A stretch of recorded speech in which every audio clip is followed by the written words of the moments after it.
GG's. Yeah, whatever. Who are you rooting for? Excuse me? In the playoffs, who are you rooting for in the East to make it to the finals? The super volcano beneath the Yellowstone National Park to erupt and wipe out 2/3 of life on this planet. Kind of dark. Darker than the Leafs winning the cup? No, but that's kind of my point. I know you're not rooting for the Leafs or for the Panthers. You're not going to cheer for a team from New York or New Jersey. You've been a vocal non-believer in the Capitals all year, so it'd be embarrassing if they went on a run. You're incapable of rooting for the Habs, and the last time that you faced Ottawa in a playoff series, you complained about it for literally years. The officiating was just so bad. Oh, still complaining. The Blue Jackets are your only real choice, and they're slipping out of the playoff picture. So I'll root for the Canes. The Canes? Dude, your closest friend is a huge Canes fan. I mean, it's the only choice that actually affects you on a day-to-day basis. You never hear the end of it. Nah, he's a good guy. He wouldn't make me suffer through it. Is this the same guy that breaks into your house every Easter to pull a prank on you? Go Leafs, go. Oh, come on! Low-quality fans of a high-quality Bruins team. That was hilarious. That was authentically funny. It was not a dub. It was not a dub. And I have a real question for you. But before, I want to say something super early because, I mean, the highest amount of viewers are in the beginning. There's a link for a GoFundMe below. I know I'm just jumping all over you about this right away. But give if you can. If you can't, I get it.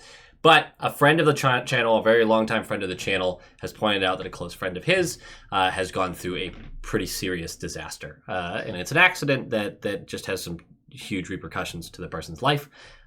If you're willing, click the link, read about the story a little bit, donate if you can. I know I just hit you in the face with that. Check it out. It would be very much appreciated by myself. But let's talk about some other stuff now. I have a real question for you.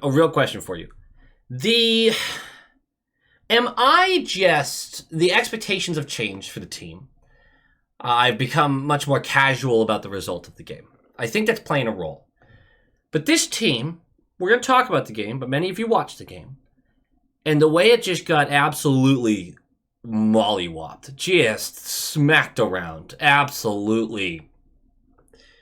We're not going to go there. But they got beat. They got beat bad. And yet I sit here and go, I don't feel like they quit. I mean, they had one of the most embarrassing periods of hockey I have ever seen by a Bruins team. And I still sit here, and earlier in the season, I kept talking about the team just giving up on games and goals pouring in and all this stuff. And I still sat here and went like, I just don't feel like they're quitting. I feel like they can't catch up, but I'm still seeing a hustle. I'm still seeing bustle. They're working for it. And I can't tell if that's my brain going, no, you're not that dependent on the result of the game anymore. So it's easier for you to accept that and basically pass off that as them doing their best. Or are they authentically like still giving a shit, right? They're just, look at the roster, man, right? I don't know. The scariest, honestly, thing about this is the fact that this is the Bruins forward roster. Like, we know this, right? Like, there's no injuries to the forwards. Like, this is them. just throwing that out there. It's fine. No one panic. No one panic. No, so I authentically would like to know an answer to that. Is my brain chemistry just telling me one thing, and because everything has become easier to accept, or does it still feel like they're fighting? Right? Does it still feel that way? So, just let me know. Let me know what you think. Let's talk about this Tampa team for a second. They've lost 3 in a row. They're only 2 points out of the second place position. They're trailing the Leafs. I want to say Islanders. I don't know why. They're trailing the Leafs by a couple of points. Same amount of games played. Home ice, I think, will matter in that series. Oddly enough, the Leafs, I might need to really take a deep dive into League Two because the Leafs are still my pick of like, I think they're just so dangerous in the playoffs. And you look at their goal differential and some of the underlying numbers, and you're just kind of like, the team's not bad by any means. They're not bad, but you're kind of like, I don't know. Are they a cup contender, or are they still a class below the top of the East, you know? That's a whole different point, though. So the Lightning, we're actually 2-1-0 against them coming into this game this year, which is surprising. They, like I mentioned, are only 2 points behind Toronto, so they want this game, right? And they're looking at us like, those are free points. except they wouldn't be because we just spanked them like a week ago, right after the deadline, 4-0.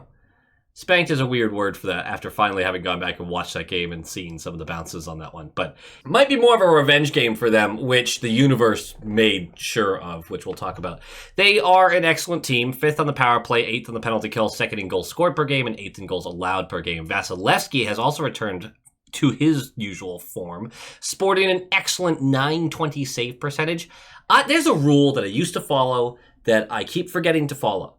When a player has a major injury and they return the following season, and then they don't look good that following season, sometimes they need a year. And I know that sounds like a ridiculously long time, but you see it all the time in sports. Sometimes, like, give them a second, dude. Give them a season. That's a long time, but they'll look better the following year. Like if Marchand pops off next year, that would follow that rule. Now, of course, age usually plays a role in that. So him being 37 is kind of dampen those chances. But in general, if a player has a major surgery, they're excellent before the surgery, and then the following season they don't look right, I don't know, worthwhile to take a little bet on them that they're going to bounce back in a huge way the following year. I don't know. That's something I used to pay attention to, and now for some reason I don't. Kucherov is in the Hart conversation once again, as he will very soon eclipse 100 points again. And Hagel has just been brilliant for them. I'm just shouting him out because he's on my fantasy team, and it was such an excellent draft. I can't wait to lose in the first round. Let's talk about the Bruins! The lineups will be Geeky Zakapasta, Huznadinov, Lindholm Lauko, Kepke, Middlestat, Letary, Beecher, Brown, Kostelic, Zadorov, Jokiharju, Lorai Peak, Wotherspoon, Mitchell, and Swayman. Swayman is going to get the start. A win puts Swayman at 100 wins. He would be the 10th Bruins goaltender to do that. Do you remember us saying that last game? Maybe I should stop writing that note. Doesn't seem to be doing him any good. Hampus Lindholm, of course, still out. Charlie McAvoy, of course, still out. Thank you so much, everyone who has joined the Discord and who likes, comments, subscribes. Nailed it. And of course, the high-quality inspectors. You guys rule. Thank you so much for all of your support. Let's talk about this game. Puck drops. Puck drops! What's with all the early goals these days? 2:22 in. It's a great bounce for the Lightning, the universe. What are you going to do? They take the zone, and after a weird bounce off the back of a defender, creates a ruckus at the front of the net because it just bounces down and everyone's just... Puck gets booted out up to Radish, who's just, pucks to the net, baby. Slams this on net. I think it deflects before it even gets to Swayman, and at the bottom of the left circle, Hedman just gets a free puck landed on his stick, and he's like, oh, open net. And it's 1-0. There's nothing anyone could do about that, right? There's nothing really. I mean, you get a clear, you make a defensive play somewhere in there, but at the end of the day, the goaltender can't save that. That's a hell of a lucky bounce. Good for them. It's only 1-0, and there's 57 minutes left. You could do something with that. And we do, though. 6 minutes in, Pasta, cherry picking, which seems to be half our offense these days. After a rush by the Lightning gets turned over, it's a strong pass by Geeky from our zone. Pasta is caught from behind by McDonough on his way to the net, who knocks the puck away. No shot gets taken. 7:50 in, Tampa for too many men. I know, right? Idiots. Who would ever take that penalty? Not us. We're going to the power play. Nope. No, it's not. No, we're not scoring on that. 9:19 left. Zadorov for cross-check, and we go to the penalty kill, and we kill it. I'm not sure if I actually believe what I saw at the 4:02 mark left of the period. Peak jumped up into the play, and he brings the puck over the blue line on the left side, and he's basically at 3 Lightning defenders. One of them skittering his way back towards the net, and the other 2 with they're almost like in a line, but they're in a bit of a gap here, and he is going to go right up to the top of the slot, coming across towards the right. And he has to go through those 2 defenders, and they're kind of just sticks at him, nothing crazy. He just skates through the middle of them, handles the puck, and he's skating towards that right wall. But the 2 defenders pursue him, and there's the one guy still in front of the net, who's not helping anyone. I harp on this all the time when it's like a Lorai or Zadorov play where he's just, or Jokiharju the other day, just standing near the net, but you're not covering anyone. You're not doing anything effective. You're just standing in front of your goaltender.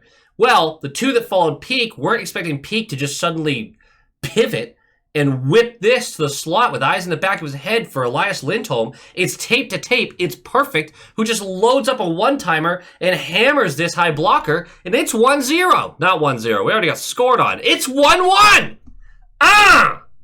love to see it. And Peak out here making plays. Huge. Especially after the last couple games that Peak has had, which have been awful. That was an awesome play. Really impressive. Just him finding Lindholm is really the craziest part of that. But we're going to go to the second period. It's 1-1. It's 1-1. We're getting outshot by a couple. Yeah, they've had more possession than us. We really turned it on in the second half of that period, though, and we're competing. And it's what we like right now. We like the fight of our team. It's much less about the result, much more about the fight and learning and discovering some of these players. 2:13 in. It's the same exact thing of how we started the first. We get caved in to start the second as well. Like, they go right into our zone. They're possessing the puck. Geeky flubs a clearing attempt. Just absolutely just skitters away from him. So the Lightning are going to keep the puck in, and they will get involved in some board battles on the right side. It ends up being Bjorkstrand who jumps in front of Pasta to keep this play alive and bumps the puck out to, what's his name? I know this. Gonsalves? I think that's how you say it. Gonsalves. Who pushes it to the top of the slot for Lilleberg. He is going to have a hard shot right down Main Street. It deflects off of Peak, then hits Swayman. No chance for rebound control on that because it's a deflection, and bounces perfectly to the bottom of the left circle where Paul is just like, oh, unopened net. And he flings this in. And it's 2-0. And there's nothing Swayman can do about either of those goals. And look, I was all over Swayman's ass on the last game because Swayman didn't have a good game. But this game so far, there's really nothing that he can do about these two. But let's see if he can keep that up. Here we go. 5:01 in. After a huge save by Swayman, the guy we just mentioned, you get it, Lauko grabs the rebound and wings this 10 feet over the glass. We're going to the penalty kill. Swayman keeps this one a one-goal game. He has to make a couple big saves here, at least until the penalty expires.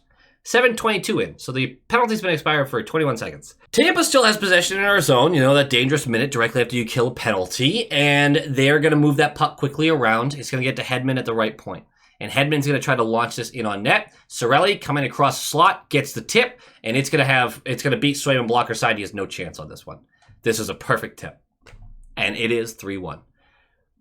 It's another one that's, I mean, what is Swayman supposed to do here? Someone tie a stick up, get in front of a body, something.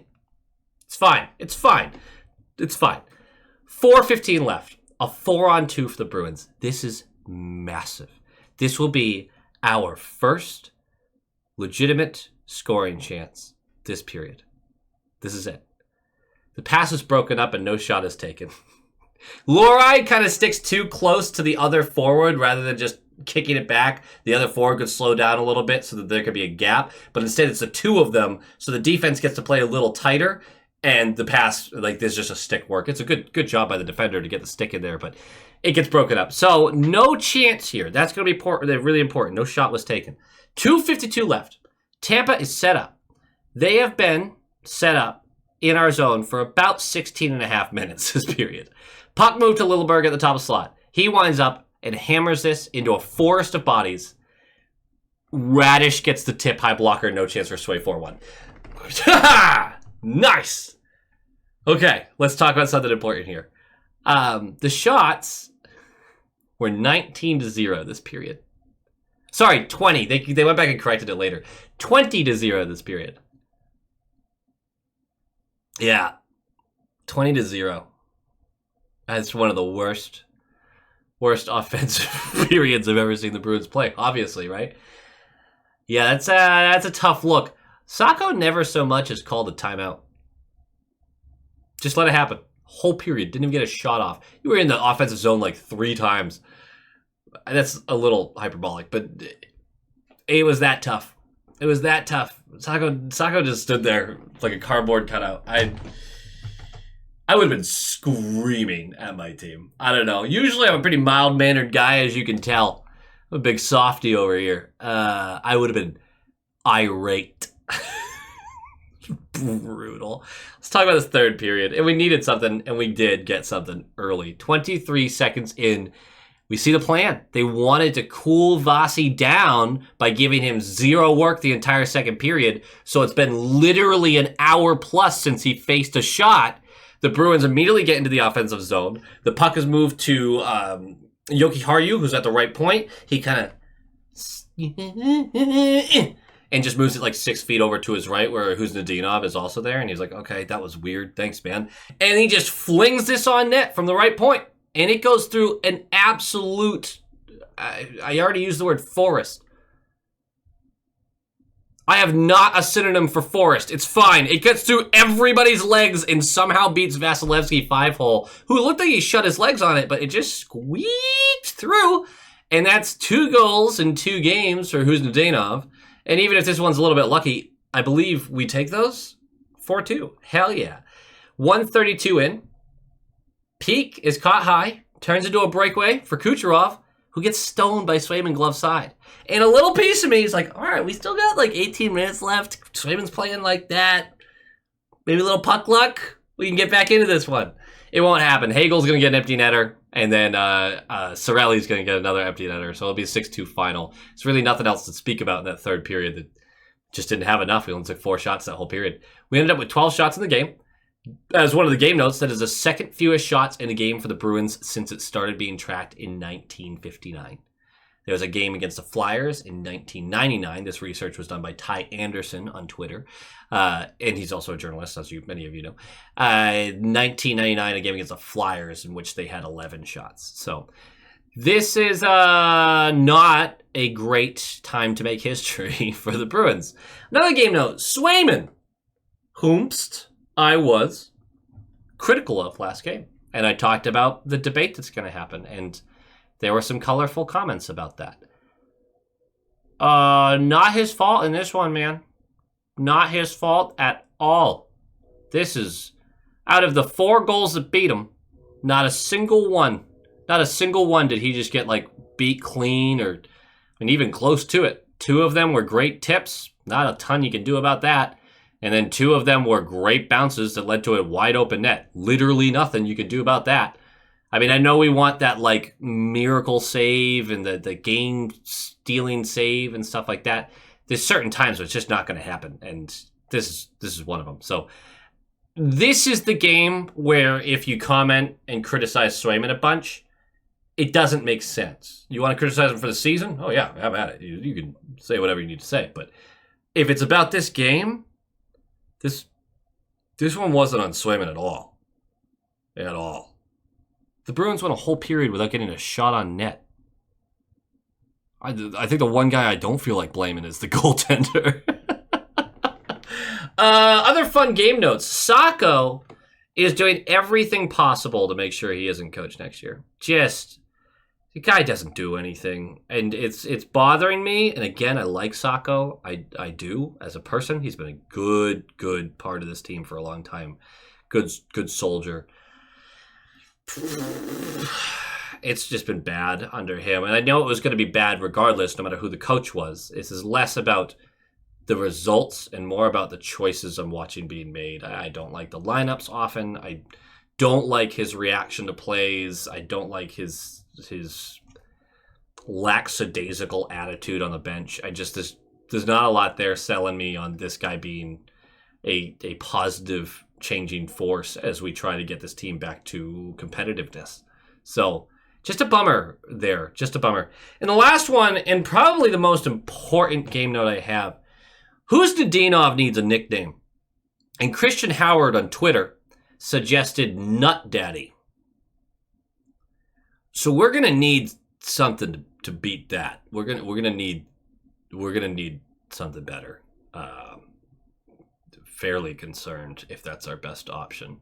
There's no bad ideas in brainstorming, but we should workshop that a little. Nut Daddy. Go Bees. Go Bees! And of course, here at the end of the video, I love to give some shout outs to the fantastic high quality inspectors who help support the channel and keep this running. I super appreciate every single one of you, from the role player tier, the top line tier, and of course the all-star tier. We are going to do our shout outs for this top line tier. Thank you so much to Sean Kreider, Michael Kammerer, Chris and Erica, Kevin Timperley, Quack and Platypus, JM, Shaggy, Adam Ella, Albert Waldron, Negev79, Lola Cattingsworth, EKM Productions, Moonlighter TV, Big Bad Bruin, The Bugman, Jeff with a G, Tommy Braga, Roland22, GD Viperworks, Len Kreutz, Brock Nope, Han Slobo, Coach D, The Atomic Lizard, Bradley Johnson, Brett Arney, Pincent, and Nick Zatrullo. Thank you so much, each and every one of you. Your top line material. But now we got to move on to our all-star tier members, the absolute legends. We have Jacob Pratt, Jake Brower, Dampen, JG's 12, Mark S., Ann Hustis, Tim R., Lorenzo Wood, Penny Pasta, Levi Catalani, Boston Stringler, Bagel, Nightmare Eco, John Kirk, Joel, Heil E. Coyote, Darren Woodbury, Abraxion, Wolf Warrior, Vinny, Adrian Winter, Tupton D. Tashi, Bruins Smash, D.A. Kingery, The Only Newts, A Tasty Snack, Dutes42, and Jeremy. Thank you all for all of the support and love that you are all giving. I appreciate each and every one of you. And as always, go Bees!